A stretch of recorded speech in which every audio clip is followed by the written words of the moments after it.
Welcome to the Eric Erickson Show podcast, Hour 2. Greetings, conversationalists across America. I love that you're with me. I love you guys, and thank you for listening. The phone number, 877-973-7425, should you wish to be on the program. Delighted to have you. We must talk about the one presidential candidate we're not talking about. Not getting a lot of news. I know I'm not talking about Doug Burgum. There is a presidential candidate. No one is talking about his candidacy. He's getting a lot of attention. In fact, I dare say he gets almost as much attention as Ron DeSantis, but nobody's talking about his presidential campaign, and yet it's very clear he's got a presidential campaign. That, of course, is Gavin Newsom, the governor of California. Now, his term is up in 2026, so maybe he wants to run in 2028, but I think Gavin Newsom is running for president now. There's a story out not related to Gavin Newsom, but it has everything to do with Gavin Newsom. The Messenger is a new news website. The headline, "Where is Kamala Harris? Democrats want a more public role for the vice president." The subheadline, "The vice president did not have public events scheduled for nearly half of May." Harris was missing from the May 9 meeting, which was attended by other top White House officials who went on to lead negotiations over the debt ceiling.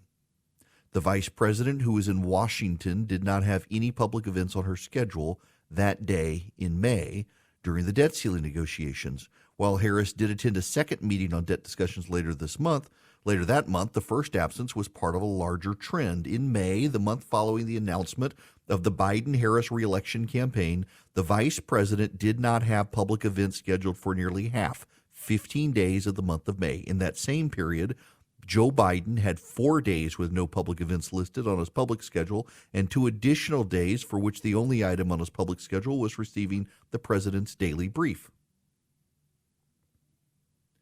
Privately, behind the scenes, strategists are concerned that Kamala Harris is fading into the background. The public kind of needs to see her doing meat and potatoes political stuff, says one Democratic strategist. That's the kind of stuff voters need to see her out there doing. Another strategist says Kamala Harris isn't a forward-facing person or in the public eye like she needs to be. She was the former senator from California.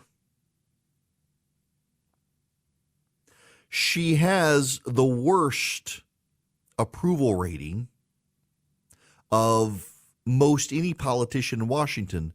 Kamala Harris has a worse approval rating than Donald Trump. And Joe Biden has a problem beyond Kamala Harris. I don't know if y'all have seen this or not, but the Robert Kennedy Jr. polling is pretty incredible for a guy in his position. He's not a governor. He's not a senator. He's not elected to anything. He's just a political activist with a family name. And he's getting around 20% in Democratic primary circles right now. Democrats are a little bit concerned about this. You don't have to take my word for it. I realize it, but I talk to a lot of Democrats, some of them friends, some of whom you would know, and they are concerned that a nobody like Bobby Kennedy Jr. is getting 20% of the Democratic primary, and Marianne Williamson, an insane, crazy person who thinks about magic crystals, is getting close to 10%. You got about 30% of Democrats saying they would prefer someone. Now, Democratic voters are more loyal to Joe Biden, but Democrat-leaning independent voters who are Democrats and just don't like to admit it, but they voted in the Democratic primary, they are more aligned with a Kennedy or a Williamson. That's a problem. And Gavin Newsom, you may not like Gavin Newsom. Gavin Newsom is a smart guy. He's also an ambitious guy. And he is running not just a campaign for president of the United States, he's running a campaign explicitly against Ron DeSantis, not even Donald Trump. Now, this is Gavin Newsom. He was interviewed on the Today Show. Listen to part of this exchange with the reporter. You tweeted directly at the governor of Florida, Ron DeSantis. I want to get this right. You called him a small, pathetic man and asked, quote, kidnapping charges. Is that what you believe happened, Governor Newsom, that Florida kidnapped migrants and brought them to California? I think I'm being generous, small, and pathetic. Very generous. He's just weakness masquerading as strength. Yeah, he's flailing, desperate for attention. Let's just level set here. Let's level set. Here's a governor from the state of Florida that is using taxpayer money, and he had to go to another state to find people under false pretense. I don't think this, I know this. I talked to the migrants, lied to them, took them into another state by bus, and then took them on a chartered flight to Sacramento, lying to them that they had help on the other side, knocked on the door, and they left these migrants right there on the steps. What kind of human being does that? Ron DeSantis is going to be landing in this city later this month to hold a fundraiser for his presidential campaign. Yeah. Should he be worried that law enforcement officials in this state are going to arrest him when he walks off the plane? Now we're getting into hyperbole. The bottom line is, well, just we're for accountability. I mean, I don't think it's hyperbole. You're the one raising the issue of criminality potentially. Yes, he is. DeSantis responded, by the way. These sanctuary jurisdictions are part of the reason we have this problem, because they have endorsed and agitated for these types of open border policies. They have bragged that they are sanctuary jurisdictions. They attack the previous administration's efforts to try to have border security. And so that's the policies they've staken out. And then what? When they have to deal with some of the fruits of that, they all of a sudden become very, very upset about that. You can see why some people, when they're coming illegally, a place like California, they give benefits. They give unemployment checks. They do all that. And so you could see why some of those folks were interested in going that direction. In Florida, we've gone the opposite way. We say, we're going to have a legal workforce. We're not going to have benefits. We're not going to do that. And basically trying to disincentivize it. Other states have tried to incentivize it. And so I think they should be the ones to pay, to do it. Now, Newsom today is getting more attention. So first, his attention is against Ron DeSantis. He's going after Ron DeSantis. He's making, And isn't it funny that they all say, let's have open borders. Let's allow these people in. We'll gladly take them. Ron DeSantis says, okay, put them on a plane to Sacramento. And Newsom's like, how dare you send these people here? Exposing the hypocrisy of this. It was Ulysses S. Grant who said the way to get a bad law changed is to aggressively enforce that law. Ron DeSantis is aggressively enforcing the laws regarding immigration and moving people around the country to accommodate them in places that can handle overflow crowds. And now suddenly Gavin Newsom is all upset about it, threatening criminal action. There are no grounds for him to do it. And this is actually a good play. It helps both of these guys, by the way. It makes DeSantis look great on the right because they hate Newsom. It makes Newsom look great on the left because they hate DeSantis. And now Newsom's coming out proposing a 28th Amendment to the Constitution for gun control. Every time it's the same. They tell us we can't stop these massacres. They tell us we have to stand by and watch tragedy after tragedy unfold in our communities. They say we can't stop domestic terrorism without violating the Second Amendment, and that thoughts and prayers are the best we can do. I'm here to say that's a lie. In this country, we do have the power to change things, to reclaim our freedom from fear. Our ability to make a more perfect union is literally written into the Constitution. So today, I'm proposing the 28th Amendment to the United States Constitution to do just that. The 28th Amendment permanently enshrines 4 additions to the laws of our land. It raises the minimum age to purchase a firearm from 18 to 21. Because if you can't buy a beer, you shouldn't be able to buy a gun.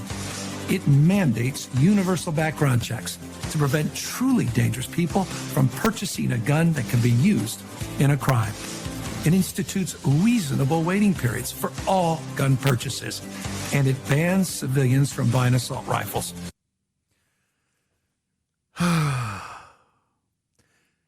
It's not going to pass. You need 2/3 of the Congress and 3/4 of the states. It's not going to pass.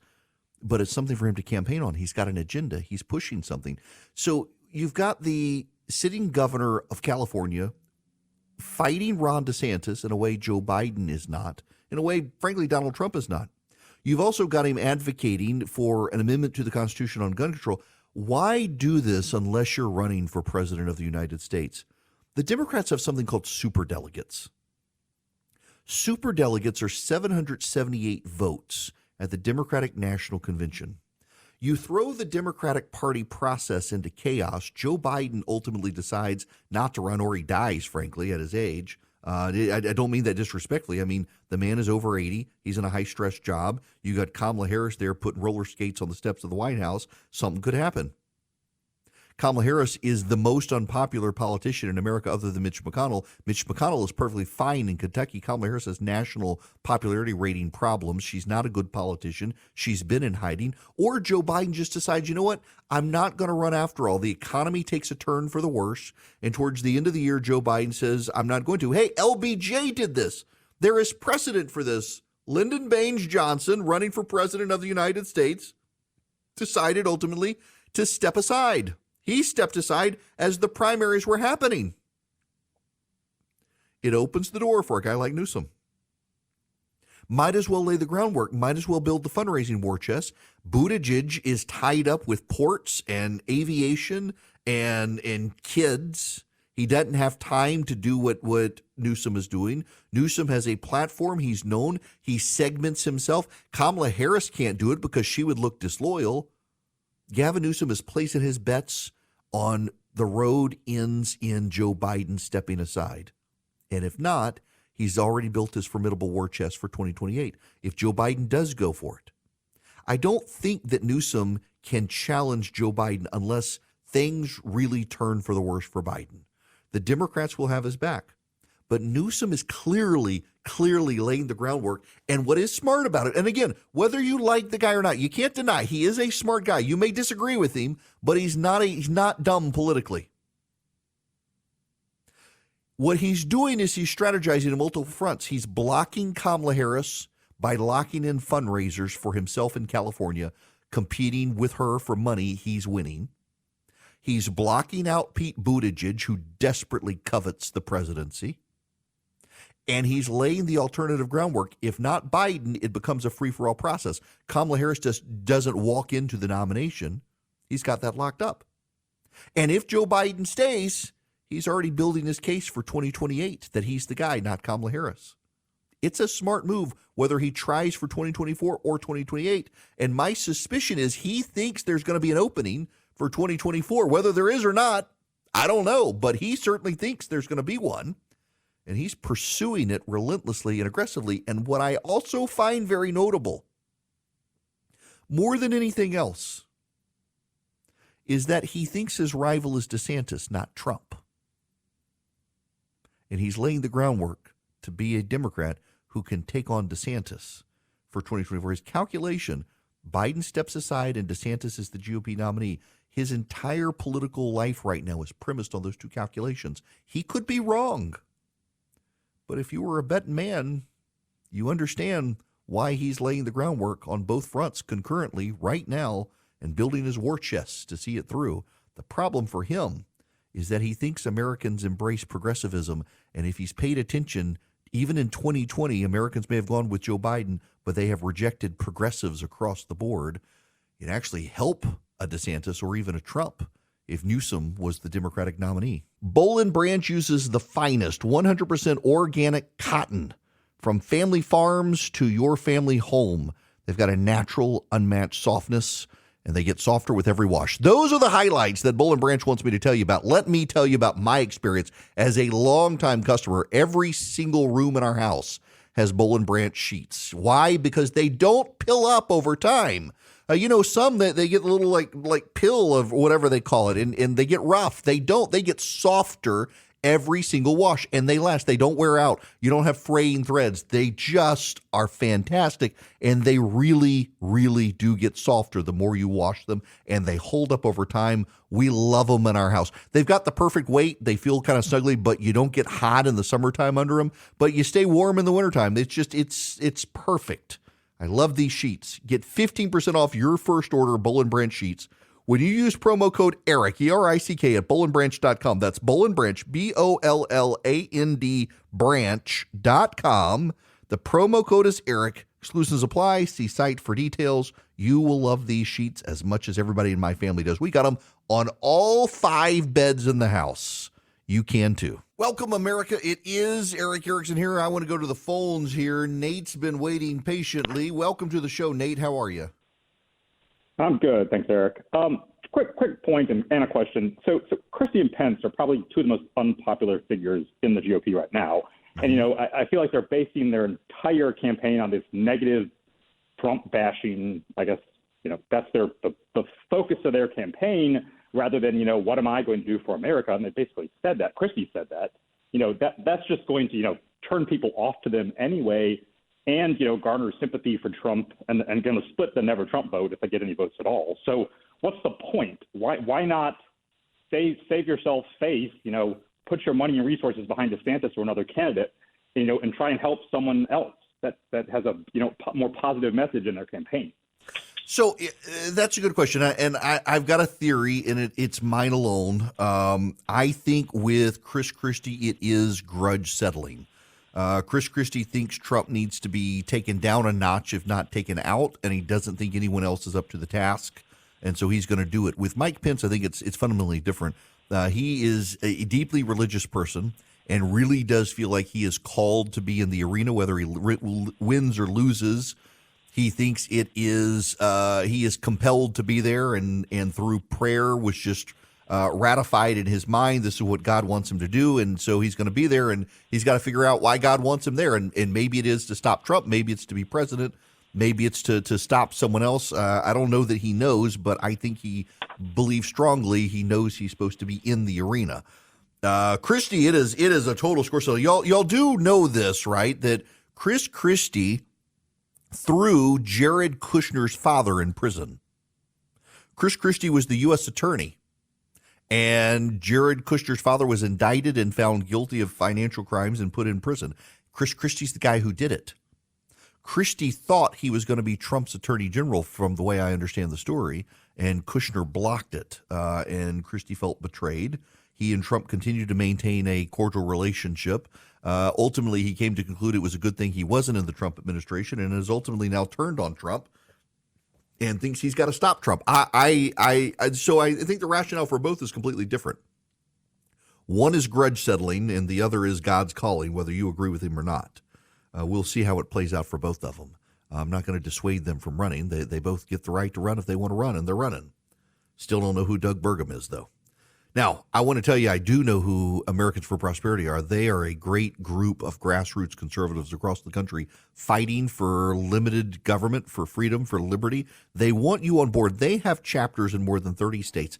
In fact, let me get you the right number here, because they got an impressive number. If you go to Americans for Prosperity, I'm doing it, americansforprosperity.org/Eric. There it is. They have 36 chapters. More than 4 million advocates. They knocked on 1.58 million doors in 2022. They've got over 200 legislative victories in the past year. They advocate for small government, and they build an army of activist help. If you want to help fight for reigniting the American dream, fighting for small government, fighting for your values, reach out to them. AmericansForProsperity.org/Eric. Go sign up with them. AmericansForProsperity.org/Eric. Learn to be a better political activist and get all the information you need to impress upon your elected leaders why they should advocate for your position. Join one of the state chapters across the nation with Americans for Prosperity. Hello there. Welcome. It is Eric Erickson here. The phone number, if you'd like to be on the program, 877-973-7425. We got to talk about the Southern Poverty Law Center. The Southern Poverty Law Center, SPLC. It is a group that in its heyday was a prominent civil rights force for good, always liberal, but they fought against the Klan, the KKK. They fought against some seriously racist neo-Nazi groups, and they were successful. The problem with a lot of groups that become successful doing things like that is they never want to go away. They're reason for being, if we want to be snooty, raison d'etre. Their reason for being, their cause, was these horribly racist groups like the KKK, which are no longer a major force in America. It's not to say they're not gone away. They're still there, but they're not really a force anymore. So the SPLC over the years, captured now not by civil rights activists so much as just liberal moneyed interests, has had to create new boogeymen. When I was a kid, my sisters and I have had these conversations several times lately. When I was a kid, my grandparents told me about Sack Billy. I don't know if this is a thing anywhere outside South Louisiana, but in South Louisiana, it was Sack Billy. It's like the boogeyman, Baba Yaga. Sack Billy was the man on the street who carried a sack over his shoulder. Every small town has some eccentric dude who carries the sack over his shoulder.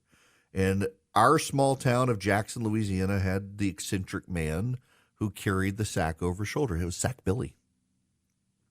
And if you were bad, if you acted up, they were going to go summon Sack Billy. And in the middle of the night, while you were sound asleep, Sack Billy was going to come load you up in his sack and carry you away. What do you think was over his shoulder in that sack? Children, kidnapped children. Did you want to be one of those kidnapped kids? The things you tell yourself at night to scare your kids, the things you say to scare them. Sack Billy was coming for you. You could summon Baba Yaga. You could summon the boogeyman, the things that go bump in the middle of the night, the creatures that hide under your bed. Nothing was worse than Sack Billy because you can't see the boogeyman. Baba Yaga is a figment of the imagination. But Sack Billy roamed the streets of your town. You saw Sack Billy. He was real. When my kids were little, darn right I introduced them to Sack Billy. He's coming for you, kids. Gonna go stand out in the street and call for him. I'm gonna whistle for Sack Billy, and tonight you're going away if you don't apologize to your brother and put that spoon back in the drawer. The things you scare your kids with. Sack Billy. Oh, when I was a kid, Sack Billy was a real thing. Not only was he real, you could see him. He's visual. He was real. He walked the streets of the town. I don't know who that old man was to this day, but there was an older black gentleman who carried a sack over his shoulder and walked everywhere. And he was Sack Billy. And I did not want to wind up in his sack, so I was a well-behaved kid. Moms for Liberty is a group. It's a real group. It's not an abstraction. It's a group you can point your finger at. It has known members. It has ideological members. It has members around the country. It has grown in ranks. It is identified with Florida Governor Ron DeSantis. Moms for Liberty has rallied to fight woke school board members. Moms for Liberty has fought against pornographic material in schools and lockdowns, has supported school choice. It is a known entity, like the guy who roamed the town with the sack over his back. You can point and say, there is Moms for Liberty. These people are a part of this group. It's what the SPLC is doing. They're not going for some mythical group, some abstract group. They're pointing to Moms for Liberty and saying, this is a racist hate group. Give us money to fight them. In this analogy, Moms for Liberty is Sack Billy, and the SPLC is your grandparents. Except instead of your grandparents trying to scare you into behaving, it's SPLC trying to scare their members into giving them money. They should have gone out of business. They should have gone away when they were so successful, but they haven't. They've stayed around, and now what they do is they label conservative groups hate groups. Any group, any person on the right that they don't like, that they can conjure reason to hate, they say this person is a racist, misogynist, a bully, bad, must be destroyed, send us money. The problem is that the media uses the SPLC. If I went to CNN and said, listen, Sack Billy, you need to do a report on Sack Billy, they would laugh in my face. But you need to do a report on Moms for Liberty. Oh, yes, we do. They are bad. And so they do a very biased attack on Moms for Liberty. And the sponsors of Moms for Liberty, they get attacked as well.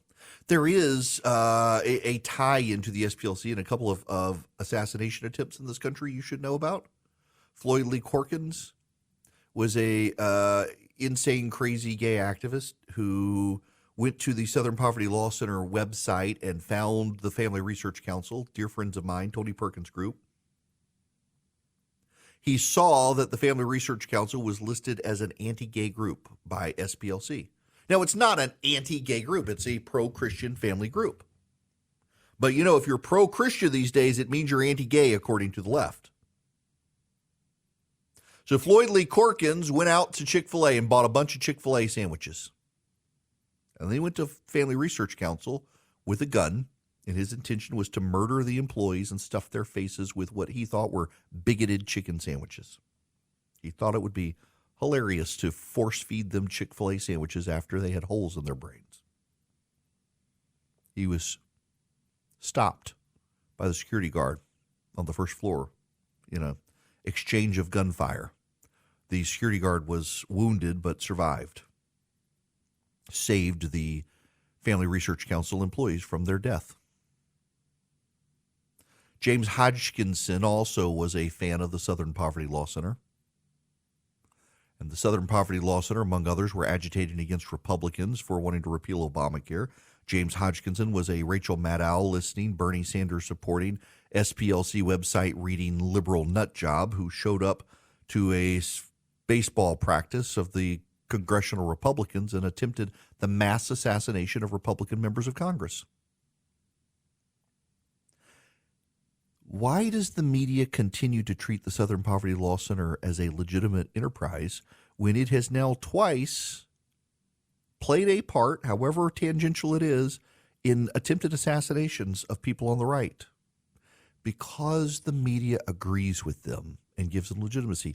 Southern Poverty Law Center is regularly, or has been in the past few years, on TV, including CNN, as a legitimate entity with legitimate views that should be respected. What the media is doing, what the Southern Poverty Law Center is doing, what the left is doing, is they've created an entire enterprise to censor and punish the right for daring to have opposing views. You know, this goes beyond SPLC now.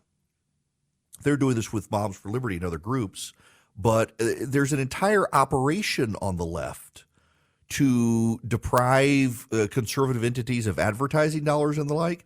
The author, this is from Chuck Ross at the Free Beacon, the author of a Southern Poverty Law Center report that labels parental rights organizations as extremist hate groups, met earlier this year with Biden National Security Council officials, according to White House records.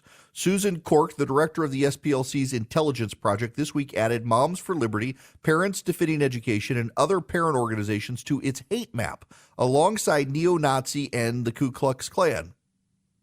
Cork visited the White House on January 6, 2023, and met with National Security Council Counterterrorism Director John Piccarelli, according to the White House visitor logs. Cork, a former State Department official, was accompanied by researchers from American University who work with the Southern Poverty Law Center.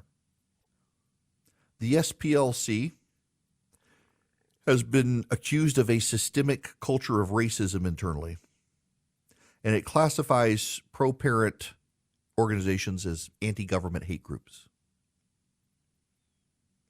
But this is not alone here. You've now got these outside entities that also list where corporations should put their money. So I forget the name of the group, but there's an advertising group that essentially encourages corporations to not advertise on Fox News or conservative talk radio. They try to deprive conservatives of money. They target conservative activists. They target conservative donors. They target conservative entities. It is all designed to starve the conservative movement of resources. I regularly have people attack my advertisers and even affiliates, trying to take me off the air, trying to deprive me of advertisers. It's one reason I use Substack. People who subscribe to my Substack email help cover the cost of my radio show nationally as I grow the show, because I have more than one advertiser walked away from the show over time because of a progressive outrage mob. And it was probably like two people in their mother's basement, but they generated a bunch of phone calls pretending to be multiple people. And this happens all the time to conservatives. It happened to Rush Limbaugh back in the day. It happens to Fox News. It happens to me. It's a very organized movement of the left. They are very good at this level of organization, in part because so many people at major corporations of America are sympathetic to them and of the left, and they get media platforms. The SPLC gets on TV. They get to say this group is a hate group, whether it is or it's not, and you're just expected to fall in line and believe it because, they're really concerned about truth and facts at these news organizations like CNN. You got to be aware of this, but also there are things you can do. Like, for example, if you win the White House, the Attorney General, if you win Congress, like we have the House of Representatives, a full investigation. Why was an SPLC activist meeting with the White House National Security Council before formulating a list that we know people in the White House were trying to blackball these parental rights organizations? What are the ties there? What was discussed? You might be able to find stuff out, and Republicans in Congress should be looking at these sorts of groups. Two different men were readers of the SPLC website, liked them on Facebook, and tried to kill multiple people on the right.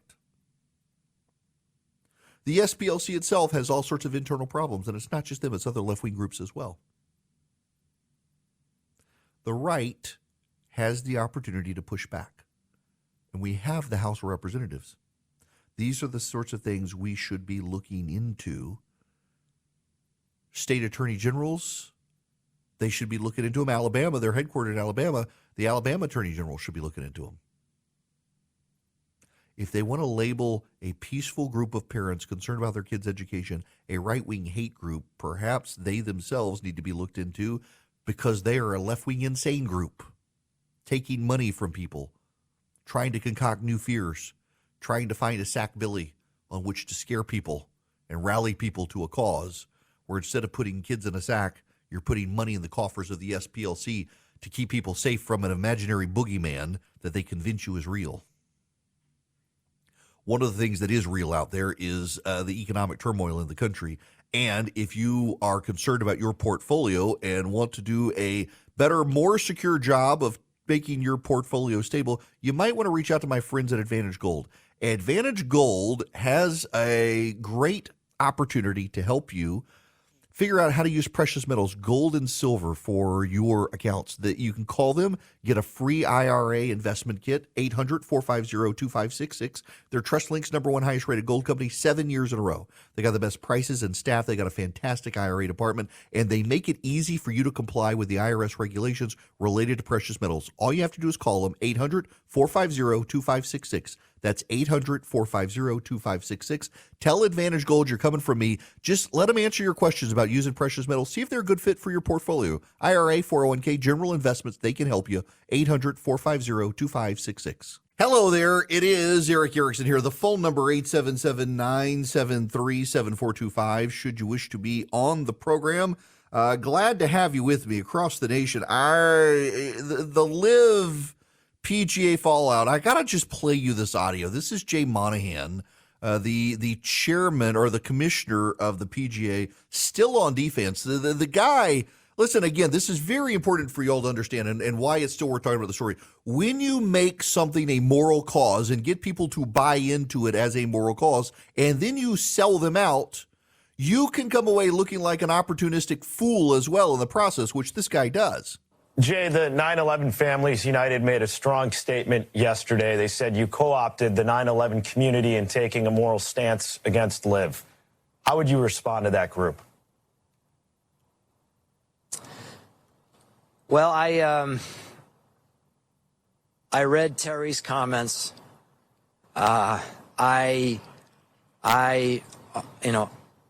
obviously acknowledge her loss and completely understand her position. And to the question that you were just asking, I think about the fact that I allowed confidentiality to prevail here. And in allowing confidentiality to prevail, I did not communicate to very important constituents, including the families of 9/11. And, I regret that. I really do.